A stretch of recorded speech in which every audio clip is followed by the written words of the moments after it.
মহিলাটা এই কথা শোনার পর সে কাঁদতে শুরু করলো এবং মুসা আলাইহিস সালামের দরবার ছেড়ে যাওয়ার উপক্রম হলো। ঠিক এমন সময় আল্লাহ রাব্বুল আলামিন মুসা আলাইহিস সালামের দরবারে জিবরিল আলাইহিস সালামকে পাঠায়া দিলেন এবং এসে বললেন, ওগো নবী মুসা, এই দুনিয়ার সমগ্র মাখলুকাতের মালিক কি আপনি না আল্লাহ? মুসা আলাইহিস সালাম বলেন, এটা আবার কেমন প্রশ্ন? সব কিছুর কুল কায়নাতের মালিক একমাত্র আল্লাহ রাব্বুল আলামিন। এবার জিবরিল আলাইহিস সালাম বললেন, তাহলে আপনি মহিলাটাকে নিরাশ করলেন কেন? তাকে আল্লাহর পক্ষ থেকে ক্ষমা হবে না এ কথা আপনি বললেন কেন?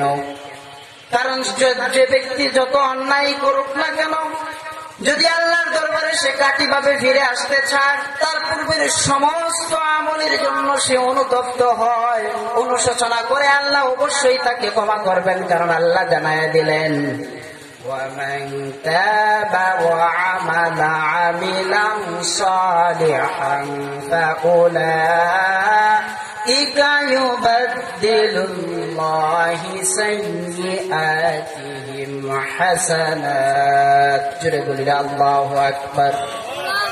আল্লাহ রাব্বুল আলামিন বলেন, যে ব্যক্তি মন থেকে আল্লাহর আনুগত্যের দিকে ফিরে আসে, সমস্ত শয়তানি উপকর্মকে সে অ্যাভয়েড করে চলে, সমস্ত শয়তানি কাজকে সে ডিলেট করে দেয়, মন থেকে প্রস্তুত হয়, এখন থেকে আমি অবশ্যই আর পাপ কাজে যাব না, আমি আল্লাহর আনুগত্যের ভিতরে নিজের বাকি জীবনটা কাটিয়ে দেব। এবং সে শুধুমাত্র এই কথাই বলে না, বরং আমালা আমিলান সালিহা, তার পরবর্তী জীবনের মধ্যে দেখা যাবে ভালো ভালো কাজের মধ্যে সে যুক্ত আছে। এইভাবে যদি কেউ কাটিভাবে তওবা করে নিজেকে ভালো আমলের মধ্যে লিপ্ত করতে পারে, আল্লাহ রাব্বুল আলামিন ওই সকল লোকদেরকে ইঙ্গিত করে বলেন, উলাইকা, ওই সকল লোকদেরকে আমি আল্লাহ ইউবাদদিলুল্লাহি সাইয়্যাতিহিম হাসানা, তাদের যত গুনাহ ছিল ওই গুনাহগুলো তো আমি আল্লাহ মাফ করবই, বরং ওই গুনাহগুলোকে আমি তাদের আমলনামায় সওয়াব দিয়া পরিপূর্ণ করে দেব। সুবহানাল্লাহ।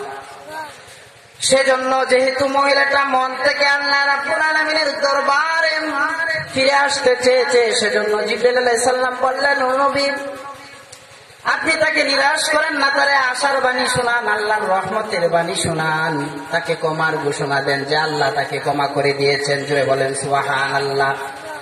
তাকে ক্ষমার বাণী শোনান।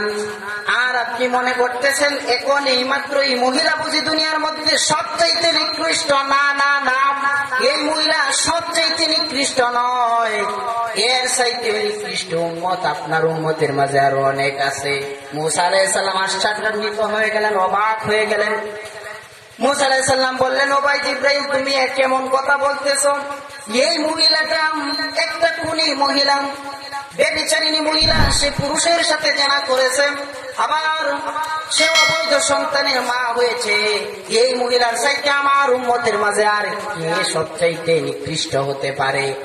এবার জিবরাইল আলাইহিস সালাম বললেন, আল্লাহ রাব্বুল আলামিন যাদেরকে দুনিয়ার মধ্যে সুস্থতা নিয়ামত দেওয়ার পরেও যারা আল্লাহ রাব্বুল আলামিনের আযান শুনে যারা নামাজ আদায় করে না, এই মহিলার চাইতে ওই সকল মানুষ আরো নিকৃষ্ট। জুড়ে বলেন নাউযুবিল্লাহ। তাহলে আমাদের 5 ওয়াক্ত নামাজ সঠিকভাবে আদায় করার দরকার আছে না নাই? জোরে বলেন আছে না নাই? আমরা তো দুনিয়ার আখিরাতের মধ্যে সফলই হতে চাই। আল্লাহ সফলতার প্রথম নম্বরেই বললেন, যারা সফল মুমিন হবে তারা খুশু খুশুর সাথে আল্লাহ রাব্বুল আলামিনের নামাজ আদায় করবে। চিল্লায় বলেন সুবহানাল্লাহ। 2 নম্বর গুণ আল্লাহ রাব্বুল আলামিন বলেন, والذين هم عن اللغو معرضون। জান্নাতি মুমিনদের, সফলকামী মুমিনদের, সাকসেসফুল মুমিনদের 2 নম্বর গুণ হলো তারা অনর্থক অশ্লীল বেহায়াপনা কাজের মধ্যে তারা লিপ্ত থাকে না।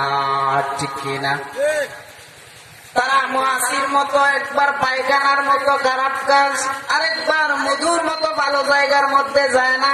তারা মৌমাছির মতো মৌমাছি ব্যক্তি যেমন করে সুন্দর সুললিত করা ফলের মধ্যে যায়, ফুলের মধ্যে যায়, ভালো ভালো জায়গার মধ্যে যায়, ওই জান্নাতি মুমিনদের স্বভাব হবে তারা কোনো সময় খারাপ কাজের মধ্যে যাবে না, গান বাজনায় গিয়ে লাফালাফি করবে না, তারা মদের আড্ডাখানায় গিয়ে মদ খাবে না, জুয়ার আড্ডাখানায় গিয়ে জুয়া খেলবে না, ক্যাসিনোর ব্যবসা করবে না, নামাজের সময় হলে নামাজ ছাড়া সে থাকতে পারবে না, তার অন্তরের মধ্যে অস্থিরতা শুরু হয়ে যাবে।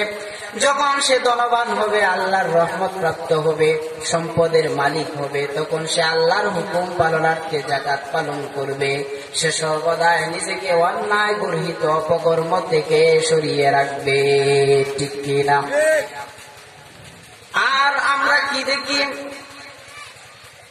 যদি দেখা যায় এলাকার মধ্যে একটা বিবাহ শাদী হয়, আজকে এই যে মাহফিলের আয়োজন করা হলো, এই জান্নাতের বাগানের মধ্যে আর কয়টা মানুষ, আর কয়টা বক্স, আর কয়টা মাইক।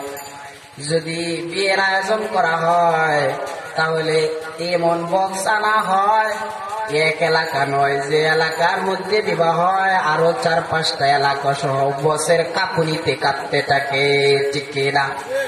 অথচ এলাকার মধ্যে ওই বাড়ির মধ্যেও নামাজি ব্যক্তি আছে, ওই ব্যক্তিটার তার আয়াতটা দিনে সমগ্র মানুষদেরকে বাধা দেওয়ার কথা ছিল, কিন্তু আমরা উল্টো জিনিস আজকে দেখতে পাই। মসজিদ থেকে এশার নামাজ পড়ার পর বাড়িতে গেল, মুরব্বী মানুষ গিয়ে দেখলো বাড়ির মধ্যে যেহেতু একটা বিবাহের অনুষ্ঠান, ওই অনুষ্ঠানের মধ্যে যুবক যুবতীরা নায়ক গায়ক এনে নাচানো শুরু করেছে, আর ওই নামাজি ব্যক্তিটা ওইখানে বাধা দেয় না, বরং প্রথম সারির মধ্যে চেয়ারে বসে ওই নাচ গান দেখে মজা উপভোগ করে দাঁত কেলিয়ে হাসতে থাকে, ঠিক না? অথচ বিশ্ব নবী বলেন, মান রাআ মিনকুম মুনকারান ফালিয়ুগাইয়িরহু বিয়াদিহি فإن لم يستطع فبلسانه فإن لم يستطع فبقلبه ذلك ضعف الإيمان। যে ব্যক্তির মধ্যে ঈমান থাকবে, বিশ্বনবী বলেন ওই ঈমানদার ব্যক্তি যখন কোনো গর্হিত কাজ দেখতে পাবে, ইসলামের বিরুদ্ধাচরণ দেখতে পাবে, বিশ্বনবী এবং আল্লাহ যে কাজের অনুমোদন দেয় নাই এরকম কোন কাজ যখন তাদের চোখের মধ্যে তারা প্রদর্শিত হবে, দেখতে পাবে, ঠিক তখন ওই কাজের মধ্যে তার যত সামর্থ্য থাকবে, শক্তি থাকবে, তার যত বল থাকবে, ওই বল অনুযায়ী শক্তি সামর্থ্য অনুযায়ী ওই কাজটা বন্ধ করার চেষ্টা করবে, ঠিক না? আর যদি তার ওই সামর্থ্য না থাকে বন্ধ করার, তাহলে অবশ্যই ওইটা যে খারাপ কাজ সে মুখে বলে দেবে এবং সে বক্তৃতা দিয়ে কথা দিয়ে ওই কাজের বিরোধিতা করবে। আর যদি এই সামর্থ্য না থাকে তাহলে সে অন্তর দ্বারা ওই কাজটাকে